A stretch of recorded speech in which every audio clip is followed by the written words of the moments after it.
evening, everybody. Thank you for being here. So we have today a session of the Fireside Chat, which we normally have every Thursday evening. And today to talk to us, we have none other than Professor Swapnil Hiremath, who is Associate Professor and Faculty of Medicine, who is an Associate Professor, Faculty of Medicine, University of Ottawa, Staff Nephrologist, Division of Nephrology, the Ottawa Hospital. Dr. Hiremath did his medicine in India and then moved over to medicine and nephrology in India, medicine, internal medicine and nephrology in India, and then moved over to the University of Ottawa, where he's also a scientist in the clinical epidemiology program at the Ottawa Hospital Research Institute. His primary research interest is in using systematic reviews, meta-analysis, and decision analytic modeling to improve care for patients with hypertension, chronic kidney disease, hemodialysis, and patients with acute kidney injury. He has authored more than 100 publications, and you can find it on Google Scholar. But I think beyond all this, I think the key is the amount of work he has done on Twitter, making it so popular. A lot of work, which actually he will explain to us, NephGC, freely filtered, and he's very, very active on Twitter. And the moment you open Twitter and nephrology Twitter, you will find Dr. Hiremath, and he's here to tell us about that and how that can be used in nephrology education. So over to you, Swapnil. Thank you very much for being here. My apologies for the delay and to start. Not at all. Thanks for the invite. In terms of disclosures, Dr. Vincent mentioned a few things. I'm a co-creator of NephJC, which is a Twitter-based journal club, and a panelist on the Freely Filtered podcast. So a bunch of things that I've been talking about as being good are things that I started or I have been involved in. So take that into account. I'm sort of an evangelist for all the things that I'm going to talk about right now. And my objectives are to sell social media to you and free open access medical education, highlight some nephrology specific activities and think about how you can utilize this for knowledge dissemination. Now, one thing I would say is that, we are all public persona, as doctors you are.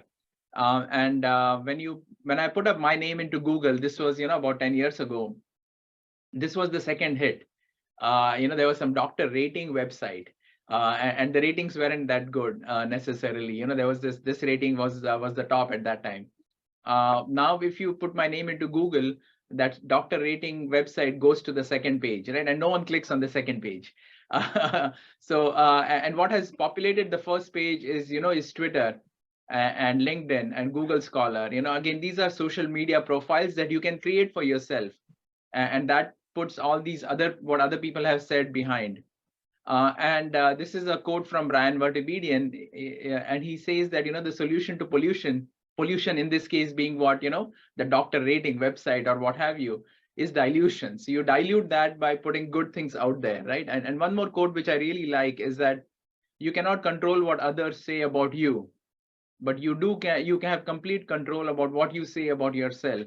So use this opportunity to broadcast things about yourself, about what you are passionate about, whether it's nephrology, whether it's medical education, whether it's about healthcare, whether it's about politics in your region, some hobby, whatever it is, right? Those kind of things you can say about yourself, and that's what people will know about you, rather than something that others may have said, which may or may not be complimentary. This has nothing to do with medical education, but I'm saying it's a free opportunity, right? Social media is free. You can use it to say positive things about yourself and about your interests, and please use that opportunity. Now, moving on to medical education. So this was William Osler. He was at Hopkins, though I would say he's Canadian. He was in Montreal before he went to Hopkins. And a century ago, this is how people would learn medicine. This was a textbook. It was one of the most famous textbooks in medicine for a long time. But do we really use textbooks anymore, right? What we use is our cell phones, and the question is, what do we use our cell phones for? This was a century later after Osler's textbook. And if we look at who has these cell phones, most 7 out of the world's 8 billion people have a mobile phone, most of them smartphones nowadays, which is more than the number of people who have a toilet. They can do anything. What do we use them for? We use them to look at the news most often. During the COVID era, we stayed updated on the newest variants and, looking at comics and other fun things.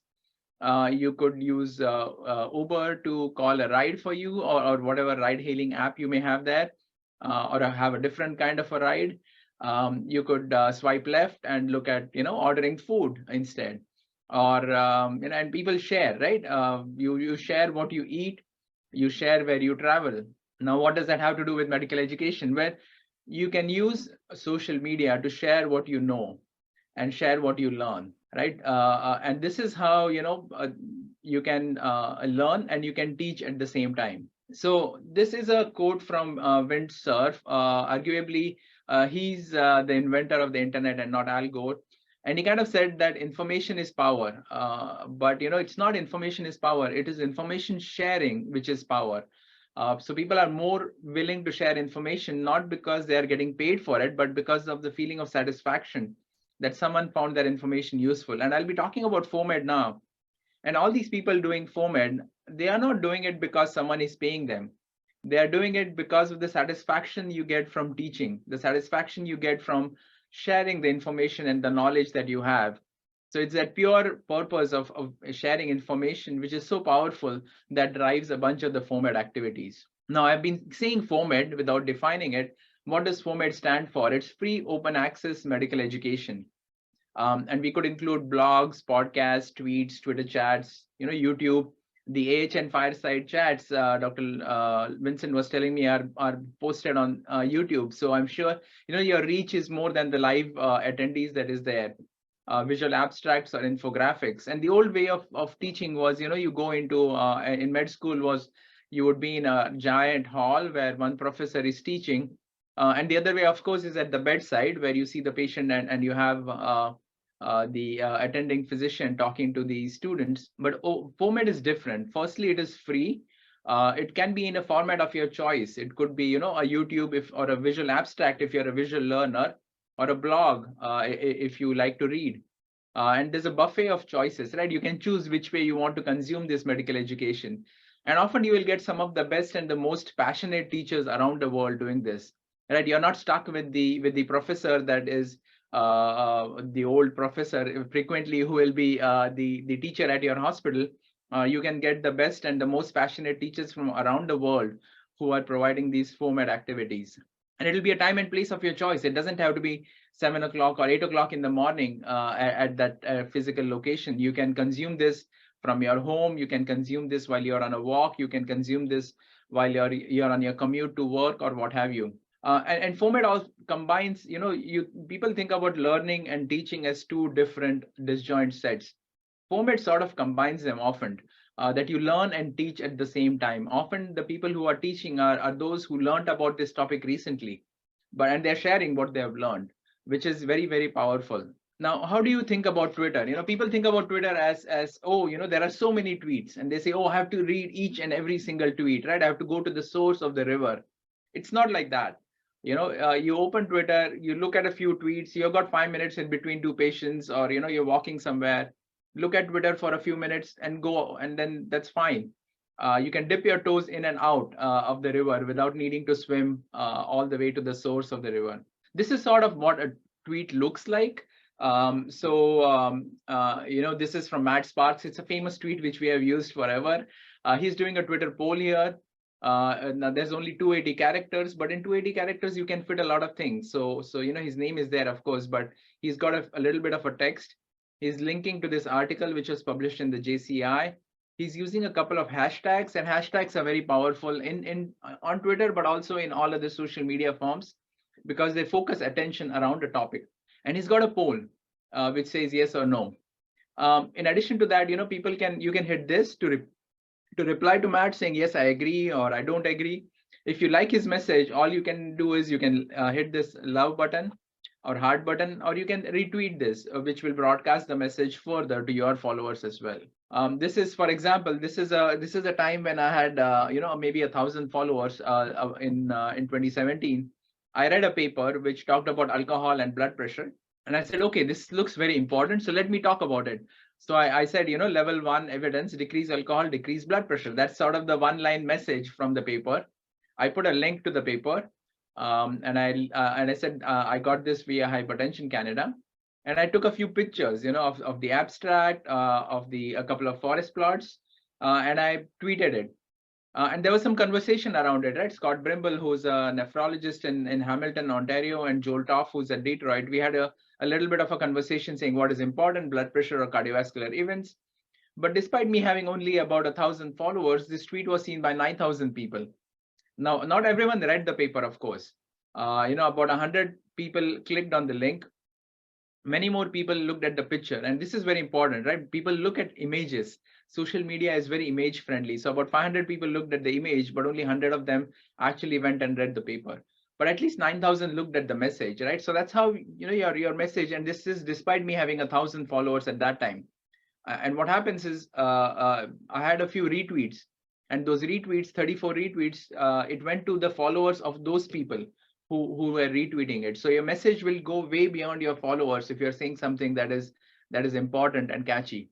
And what's the difference between other social media like Facebook, Instagram, and Snapchat is that they give priority to someone's personal life. In contrast to that, Twitter gives priority to your ideas.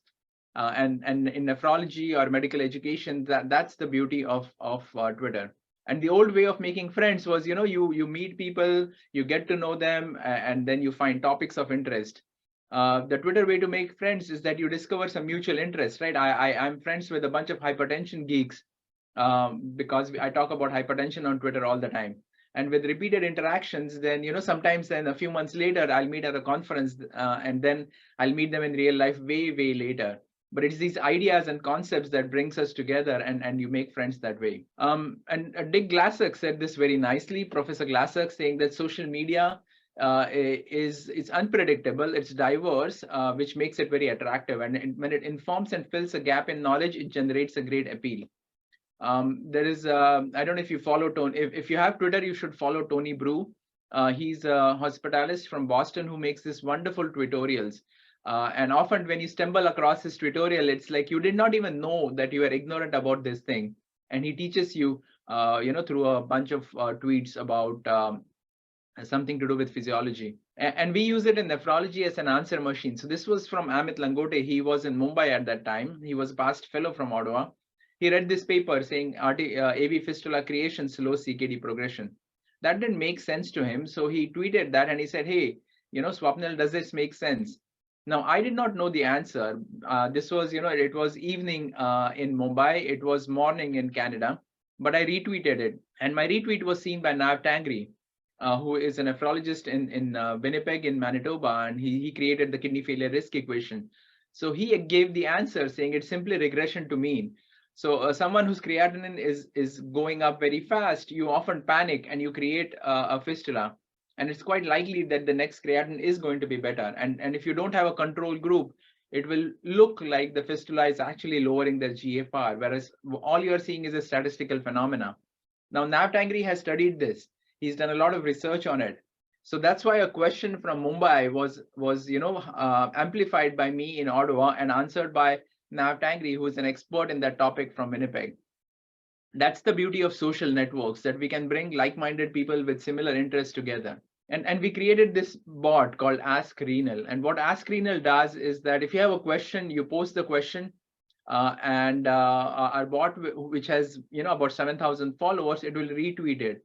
And among these people who are experts, they will see the question and they will give you an answer. So it has to be, it could be medical students, it could be anyone, and they bring their questions and we will, give answers to them. These are the sort of questions that people have tweeted. Does furosemide affect 24-hour urine protein value? Does your hospital have a policy on using balanced solutions? Why do osmotic diuretics increase lithium excretion, but thiazides reduce lithium excretion? What is the best quality of life survey for dialysis patients? So all these any question you have in nephrology, you can ask, just add the Ask Renal hashtag, and you might get an answer from the broader nephrology community, because you yourself may have 5 followers or 10 followers or 100 followers. But how does your question reach all those experts out there, right? Just tag Ask Renal to your question and it will get amplified and answered. Now, tutorials, I'll just say one thing is that you should follow Tony Brew. There are some many interesting questions that he has tweeted about. These are a couple of nephrology related questions. How does caffeine act as a diuretic? Why is our thirst immediately quenched after ingesting water, even though your osmolarity may not have gone up? He puts out a bunch of these really interesting questions and answers them in his thread, which is like a tutorial on Twitter, which is hence called a tweetorial. Now, we ourselves use Twitter mostly for critical appraisal. So about 9 years, just over 9 years ago, Joel Toff, who's Kidney Boy, and I came together. We did not actually come together. We were having a Twitter conversation about a paper, and we said, hey, this looks like a journal club. I said, why shouldn't we do a Twitter-based journal club? And that's how it all began. It began on Twitter. So if you go to our website, which is nephjc.com, you can see these kind of blogs. This is a recent blog, which was a discussion of the diuretic comparison project, which compared hydrochlorothiazide to chlorthalidone for control of hypertension, but also for cardiovascular events. So what we do is twice a month, we discuss a paper. So the first chat occurs on 9 p.m. North American Eastern Time, which I was just looking up, which will be pretty late in the night for you. But then we have a second chat, which is at 9 p.m. Indian Standard Time, which is about half an hour before the start of this webinar on Wednesdays. So it will be about 6:30 for East Africa time on Wednesday and 5:30 p.m. for Central African time. So these are chats that you can join and participate. We have completed 9 years, and the data on the first 135 topics shows that overall we have about 700 tweets, with about 100 participants for each chat. We have discussed some basic science and clinical papers, and of course, the participation is a little bit greater for clinical. The difference with other journal clubs is that we often discuss practice guidelines. So if KDIGO came out with the blood pressure and CKD guidelines, so we discussed that. This is a good way, for you to read those guidelines and understand and see the weaknesses and strengths. The glomerulonephritis guidelines, for example. We discuss trials and other topics. The other thing we can do with this journal club is we can have the author to be present during the chat. This week, we discussed the PROTECT trial from the Lancet on sparsentan in IgA nephropathy. And we had Michelle Rowe, who's one of the authors, who was participating live during the chat. So if you had a question about, hey, in this trial, why did you do this? Why did you use this dose? And why did you do this measurement? The author is often present to give you some, interesting insight. You cannot have that at a local journal club in your institution. And of course, we have, previously we only had the North American chat. Now we have 2 chats that we do. And journal clubs are proliferating. This is not just in nephrology, but there are other journal clubs that are starting. And the last time I checked, there were almost 30 Twitter-based journal clubs that were out there. So if you have an interest in diabetes or endocrine or respirology, you can join other journal clubs and chats as well. And if you haven't ever done, this is a simple explainer made by Shinyad Stoneman, who was one of our, she's still doing nephrology training in Ireland. And it tells you, this is how you do it. Very simple. Have a Twitter account. At that time, show up on Twitter and use the hashtag NephJC. Say hello. If you have a question, ask the question, just use the hashtag NephJC. If you like something someone has said, retweet that and so on. If you're interested, the June schedule for NephJC, so next week, or the week after, actually, we'll be discussing this trial from the Lancet, which was on the use of sodium bicarbonate for kidney transplant recipients with metabolic acidosis from Switzerland. And in the second half of June, we'll be discussing the article on the use of intravenous sodium thiosulfate for calciphylaxis. So these are the topics that we'll be discussing in June. So if any of them seem like something you would be interested in, please join us. Now, I talked a little bit about photos, right, and media, that the media engagement on my tweet was way higher than for the clicking on the links. And this is known, right? It's been described that if you use photos, there is more engagement. People like to look at pictures, they click on it, and that makes the tweet a little bit more attractive.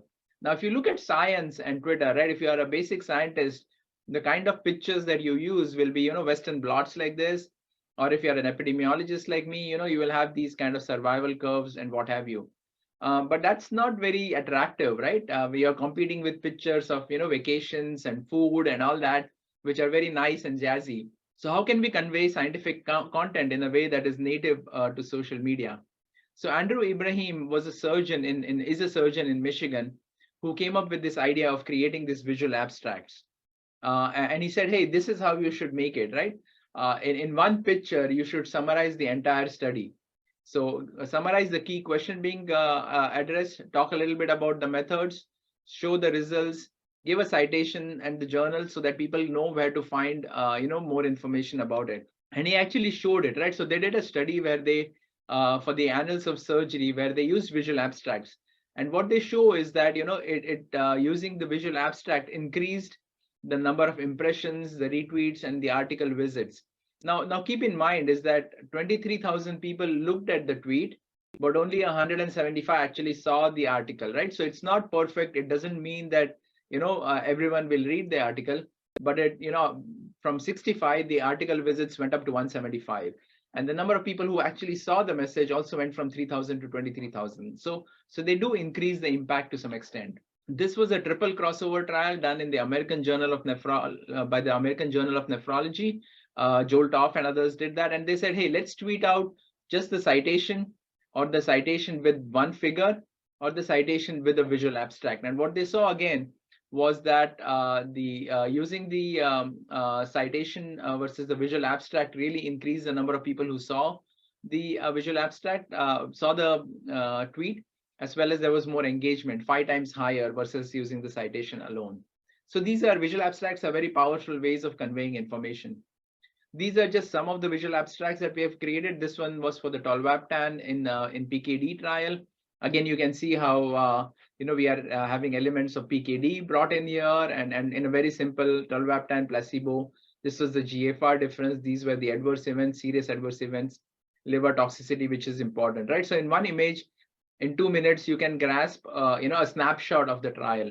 This was the Aurora trial, which is, that's why we have the background of the northern lights in this slide, which was on voclosporin in lupus nephritis by Katie Rizzolo. When we did the cycle HD trial, we, Maitri Shankar did the cycle theme because it was about cycling in hemodialysis. The journals also have taken up to doing visual abstracts. So this is from the New England Journal of Medicine. They also create their own visual abstract. Of course, they have their own style.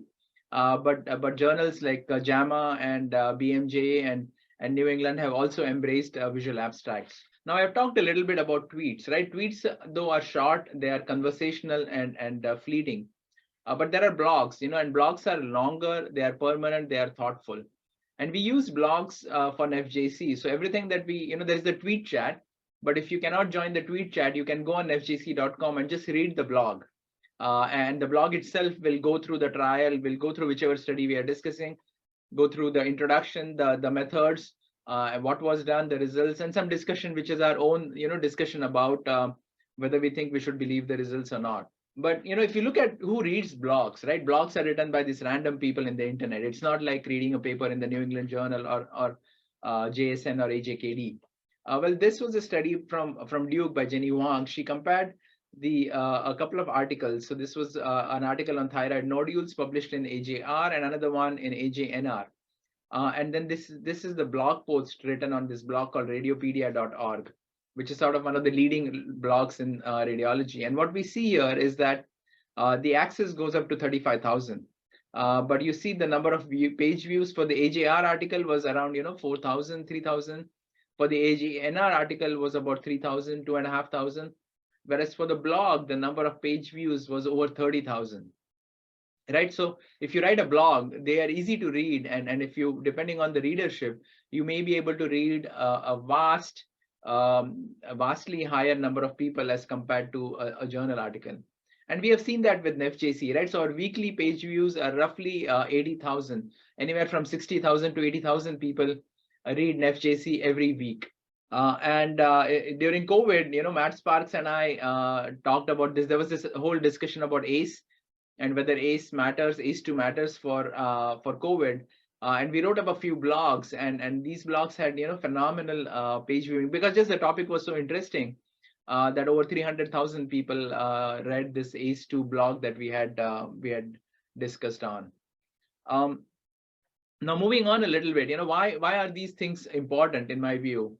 There is a knowledge translation gap, right? So this is a famous study by Catherine Tuttle, which shows that, despite so many years, we know that ACE inhibitors work in diabetic kidney disease.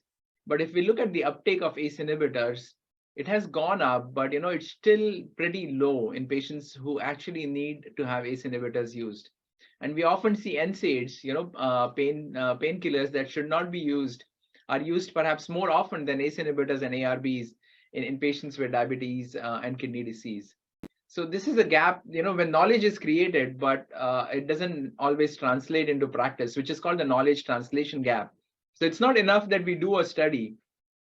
It's important that we transfer that knowledge to the knowledge users, practicing doctors and clinicians like us. And we talk about how can we implement, if there is a gap in how the evidence could be implemented, that is what we should be looking at. So that's the schematic of a knowledge translation gap. Now, what does social media have to do with it? I would argue that social media can narrow that knowledge translation gap. And there are various ways to do that, right? And I'm taking here the example of flosination. So flosins are SGLT2 inhibitors.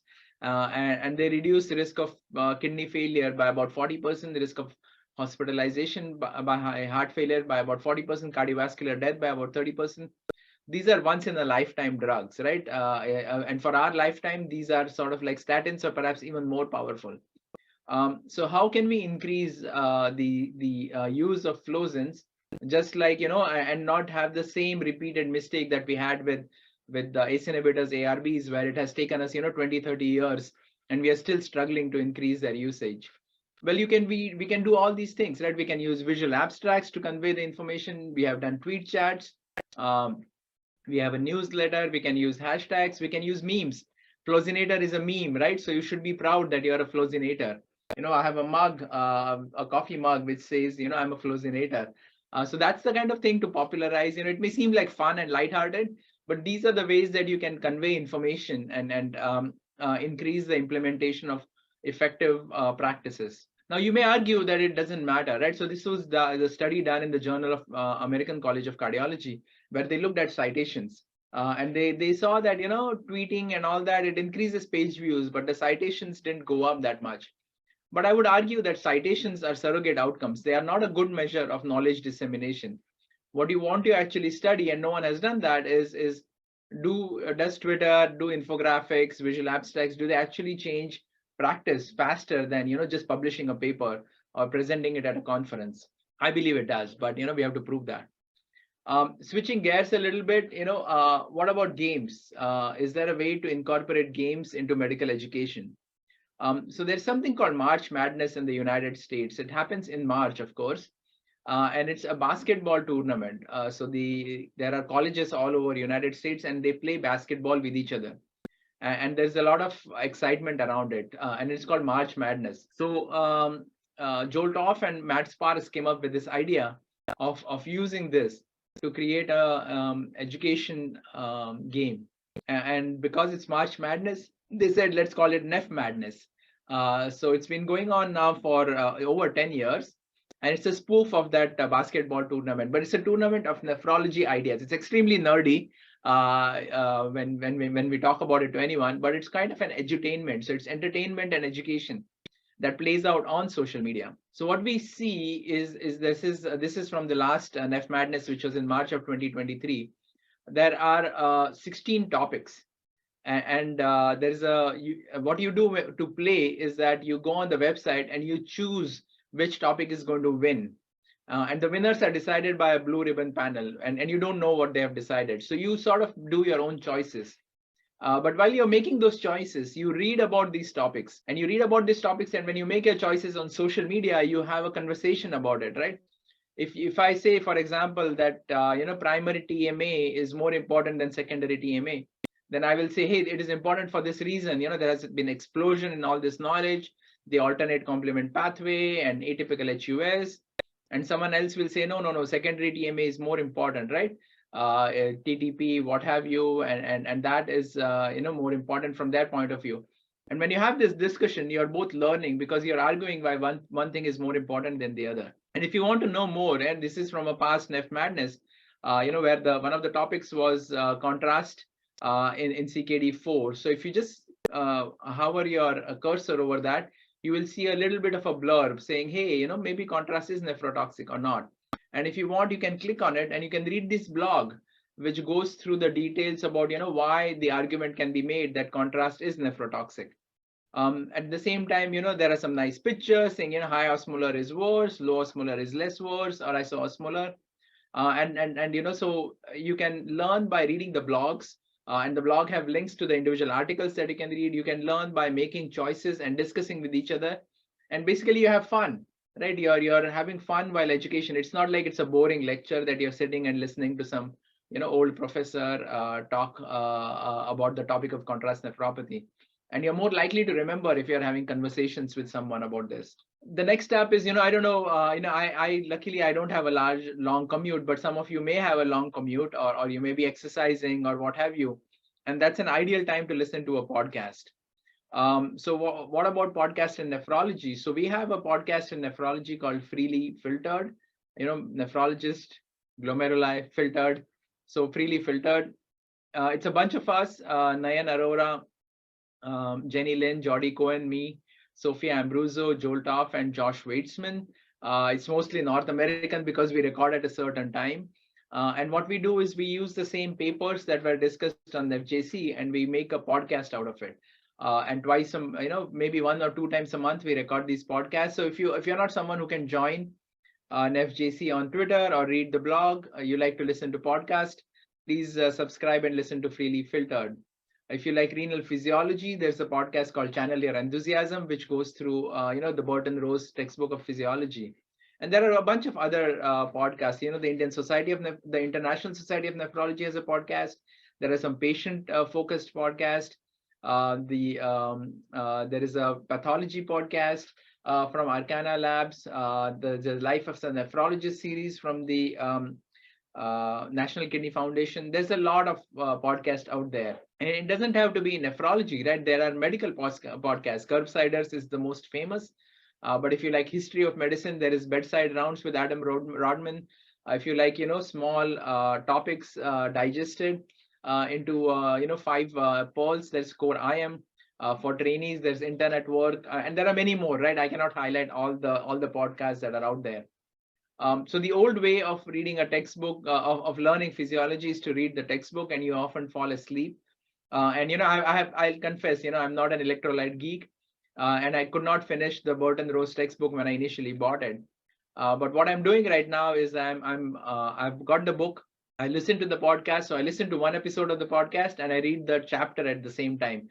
One episode of the podcast is one chapter, so that's more fun. And it keeps me engaged while listening to this, these nerds talking and conversing and arguing with each other about, channels. That's a much more fun way to learn about nephrology, physiology than just reading a textbook. But this is, I've talked about some of the things, but I'd like to wrap up in the next few minutes. If you want to learn how to do a urine analysis, there are all these really, really smart people who are putting out their information on Twitter freely. Jose Poloni, Jay Selzer, Florian Bruckheimer, Jan Carlos Velez. They talk about how you should spin the urine. They put in pictures of casts and cells and epithelial cells and red blood cell casts. In fact, there have been so many pictures they have put up. Jade Teakle was able to, correlate each of those casts with Taylor Swift. If you want to learn nephropathology, there are many nephropathologists out there. These are some of the high yield Twitter accounts that are there. The Renal Fellow Network which is a blog that you should read and subscribe to. It has a series called Biopsy of the Month. Rush University in Chicago, they have these Zoom conferences which you can attend on Thursday, which is afternoon their time, probably will be, sort of this time. So it'll be late evening or late night for you that you can subscribe to and listen to the journal, the Biopsy Rounds live. The Arcana people have put up a bunch of really, really high quality pathology presentations on their YouTube channel. If you want to learn electrolytes, the Skeleton Key is one of the best resources. They are on the Renal Fellow Network, and they pick up some electrolyte case and walk you through the case very nicely. If you want to learn POCUS, then there are many passionate POCUS enthusiasts on Twitter who discuss cases, who discuss what they are seeing. And of course, I wouldn't say you should learn it only on Twitter, but it can keep you engaged and at least encourage you to learn more. Now, I've talked a lot about what we have done so far. What about future generations, right? And the problem we face is that it's been Joel and I who started NephJC, and Matt and Joel who started Neph Madness. How can we assure that there'll be more people? It doesn't have to be us. So we started something called the Nephrology Social Media Internship a few years ago. This was our first class in 2015, 8 years ago now, actually. And Nikhil, Shirley, Hector, and she were our first interns. And since then, it was a group of us who came, the AJKD blog, of course, UKidney Renal Fellow Network, Kinaz Javeri with Nephron Power, NephJC, and TB Fluids. And we formed this Nephrology Social Media Collective. Over the years, our number of interns has grown. We started with 4. In 2019, we had 40, which was kind of hard to manage. And then we have settled down to about 36. This year, this is the class of 2023, which is 34 interns from 15 countries and 1, 2, 3, 4, 5, 6 continents. So we are across the world, and we have a lot of interns, social media interns. What they do is they go through this curriculum where they learn how to make a podcast, they learn how to make a visual abstract, they learn how to write a blog, how to make tutorials, and how to host a tweet chat, how to do an FJC, these kind of things over the whole year. And they have some kind of a capstone project at the end. There have been a lot of interns. These are some of the interns that we have seen from Africa, but not only these, but we have had at least 6 interns from Africa, and Nihal Bashir, who's from Sudan, is in the class of 2023. If you are interested, please apply. You can be a nephrology trainee, you can be an internal medicine trainee, you can be a practicing nephrologist. We have had a professor of nephrology who did our internship with us. So you can be at any level of training. All we want is somebody who's passionate, who can do this social media internship and become, like all these people, become a star yourself, and learn how to do these things. The applications will open in December. If you want to stay updated, you can sign up to our newsletter or scan that QR code to sign up for the newsletter, and that way you'll get an email saying, hey, applications are open. Now, in the last 2-3 minutes, I'd like to talk about something that's probably happening right now.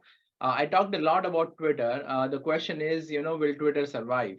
Ever since Elon Musk took over Twitter, he's been systematically destroying it under different guises. And I think this is my personal opinion. I think there are 2 possibilities. One is that, it will suddenly go dark because he has fired so many people and he's not paying his bills. Just like his spaceship exploded, or yesterday, they were hosting a Twitter space which froze and it took 20 minutes to get started. These kind of things can happen. The second possibility is that Twitter becomes very unpleasant to use, right? He's allowed a lot of trolls and Nazis to come back on, anti-vaccine kind of people, and it just becomes unpleasant and the rest of us walk away. And scenario B is quite likely. And if that case happens, what do we do, right? We are planning for a post-Twitter world. We have blogged about it on our blog. One of the alternatives seems to be Mastodon. This is the logo for Mastodon. Like I am on Twitter as well as on Mastodon right now because we don't want to lose the community that we have built up on Twitter. But I think it's important to have a plan B in case things fall apart.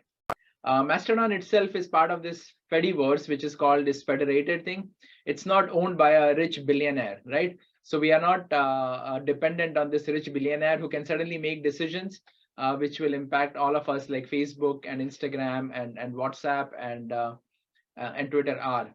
So this is something that I think we should be really looking at very strongly at using that. There are many things here. Pixel Feed is like Instagram, PeerTube is like YouTube, and so on. There's something called Blue Sky, which is closer to Twitter, which is also growing. That may be the other option. Now Mastodon itself is reaching about 12 million accounts, which is nothing compared to Twitter, which is at many hundred millions, but it's still growing very rapidly.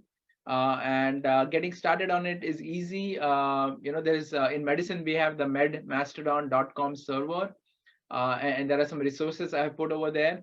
And the number of posts has gradually increased. Right now there are over 1 billion posts that are there a month on Mastodon. So it is growing. It is still dwarfed by Twitter, but if Twitter goes dark, I think this is a really good alternative.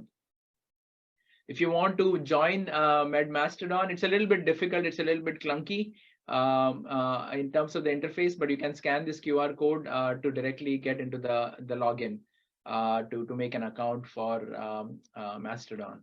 Now I talked a lot about FOMED, and I say it should be used, but are people actually using this? So I'll end with this graph with this table, which shows that a lot of people are actually using FOMED. These are American trainees, not global trainees, but they do show that Neph Madness, Neph JC, Twitter, Renal Fellow Network is often used at numbers which rival the usage of some journals as well. So people are using it, and I think if you haven't so far, please have a look. You will be surprised by the rich breadth of resources that you will find, and the depth of the information that is available as well. So participation in social media is optimal, but so is your relevance. You have to be active when you are using social media. Do not be passive. In the beginning, it's fine to be passive while you're getting your feet on the ground. But after a few months, if you are comfortable, please join in conversations. If you see someone tweeting, feel free to reply or ask a question or retweet. It does require curation and pruning to keep the signal to noise ratio high, right? If you follow a friend who is tweeting about politics and you're not interested in politics, then you can unfollow them or mute them. Or if you want to follow politics, then do that, of course. So pick your interest and try to keep your follow, unfollow, mute people so that you get the best out of these social media. And it's important to have fun. Right, I'm still. If you're not having fun, then move on. Go somewhere else. Right, use it only as long as you're having fun. And the beauty of FOMED is we try to make education into fun with games and podcasts and stuff. So this is, of course, Joel and I meeting for the first time. We started NephJC in March 2014, and we met for the first time 6 months later in November 2014, looking much younger than what we are now, of course. This was the 6 months of social media that we were presenting at Kidney Week in Philadelphia. I put my email address and a Mastodon ID there in case you want to ask me any questions later on. And remember, be a flozinator, right? Every talk that I give these days, I talk about flozins. These are marvelous, remarkable drugs. At any patient you see if there's an indication to use a flozin. So with that, we have about 10 minutes left, and I'm happy to take any questions that people may have at the end. And I think there is one question. Give me one. From Dr. Krabi. She says, very interesting. How does NSMC, NSMC carried on? Is it one-to-one or group sessions? Is it a curriculum or everyone's free time? Exactly. So the NSMC, so you're not paid while you're doing the internship, right? You have a day job. I understand most of you will be practicing doctors or trainees. So the curriculum is all, we meet on a platform called Slack and on Twitter, and all the communication happens then. There is a curriculum. We have an official curriculum that with the resources provided on how to use Twitter, how to write a blog, how to create a visual abstract. But then, you can read the curriculum, but more importantly, we walk you through it. So, and we have 4 rotations. So let's say you're doing a visual abstract rotation. We say, hey, this is the paper, Dr. Akrabi, create a visual abstract on this and use these resources. So you will create a visual abstract and you will send it to us on Slack. And then we will say, okay, this is not a bad try, but for this, you could do this, and we'll give you suggestions to improve and a lot of feedback. And then you will make a new version. and you'll make a newer version, and that way you will learn by making stuff. It's very much hands-on. It's all, of course, in the cloud. We don't meet physically, right? We have interns from Africa and UK and Sudan and South America. So we meet on in the virtual space. But with this is how we kind of go back and forth and we learn. Same thing with NephJC. When you're doing a NephJC rotation, what we do is we ask them to write a blog summary on the paper. So in 2 weeks, we'll be discussing that bicar paper. Two of our interns, Soumya and Brahma, who's in Sri Lanka, and Soumya is in Mumbai, they will be writing the blog and they will be doing it on Google Docs. We will review it and we'll give them suggestions and edit it to make it better. And they will learn, and while doing that, we'll teach them about how to critically appraise it, and so on and so forth. So that's sort of how it goes. And again, for most of us, like I'm doing this in the evening or on the weekend or at night. It's a labor of love for many of us. And yeah, Elliot is saying that he is one of our star nephrology interns who did this a couple of years ago. So that's exactly how we do it. One quick question, Swapnil. Can we have a sort of a 1-hour workshop with your interns on here, so that people come to know this, what happens exactly in this internship? So it encourages people to apply for the internship from Africa sometime when it's possible. Exactly. Yeah. So we have had a few interns from Africa, and again, we could do it, but I think you should invite Elliot, who's here. Elliot Tanner, and Hamze, who's in South Africa, and Nihal, and Mohammed Aliregal, who's I think he's in Alexandria. So there are a bunch of people in Africa, from Africa, who have done the internship, and I think it would be really cool for them to share their experience with you, and to share how they found it useful or did not find it, what they found useful. Now, everyone has a different take, right? Some people find certain aspects useful, and some people find other aspects useful. So it would be really important for them. Again, if you want to be, Elliot is here, of course, but I can connect you with the other people as well. If that's something, it makes a lot of sense. I like your suggestion. Yeah, it would be very nice. There are a lot of youngsters who would actually like to, go into these. It's a wonderful option actually, and it's a lot of learning and getting into things like this gives new ideas, and more things are born. That's like, for example, the 3D filter or NephJC that we started. That is something innovative, and it's exposure to these sort of, occurrences that you actually pick up, and then you can bring in new ideas, and then a progression of these things, combining things, and that what strikes you will strike another person as well, so that it becomes very popular. Exactly right. We want to create, sorry to interrupt, we want to create the next generation, right? These youngsters, as you said, they are the ones who should be doing this. We really, if there is anyone in the audience who is thinking of this, put that in your calendar. Please apply to the internship in December. We want you to grow this, right? It takes a village, but we are not going to be around. You are the leaders of tomorrow when it comes to nephrology education. Elliot is here. Sorry, Elliot. I think he can say a few words before we close. Here he is. Here he is suggested. He's putting in the chat. Yeah, thank you very much. And I think fantastic presentation as always. Indeed, I think the NSMC is actually fantastic. I really enjoyed it, and it gives you some exposure to meet people from, of course, different parts of the world, where you're able to learn, like you said. So you're able to engage more effectively on social media. So I think it is great, and I would encourage people to be a part. I think what I actually struggled with a bit was the timing. It was a strictly American thing, and it's like 8 or 9 p.m. their time, and I may have to be up around 1 a.m. To be able to enjoy it. So that was actually the difficulty, but nonetheless, I think it was really great. And thanks, Elliot. Yeah, it's really the time, as I've mentioned, that is there. So that's why we have the other chat now, which is kind of late evening for you, which might be a little bit more convenient. But you're exactly right. It gives you exposure, and you make friends. I hope you made friends from a lot, actually, a lot, and we are so connected. Yeah, exactly right. Yeah, that is really nice. So I think, Elliot, you'll have to lead this session, one session where we'll have all of them together. So it's a learning for the others, an exposure to the others to, what are the options like that. Like I'm saying so much, Neph JC, Freely Filtered, Neph Madness, podcast, Renal Fellows Network, Skeleton Key, blog, tweet chats, focus, nephrology social media internship finally. That's a very interesting thing for the youngsters to catch on now. Extremely grateful for the session today, and I think it's a big eye opener for me because I learned a lot as well. Thank you so much. Fantastic. Thanks for having me. Thank you very much. Bye.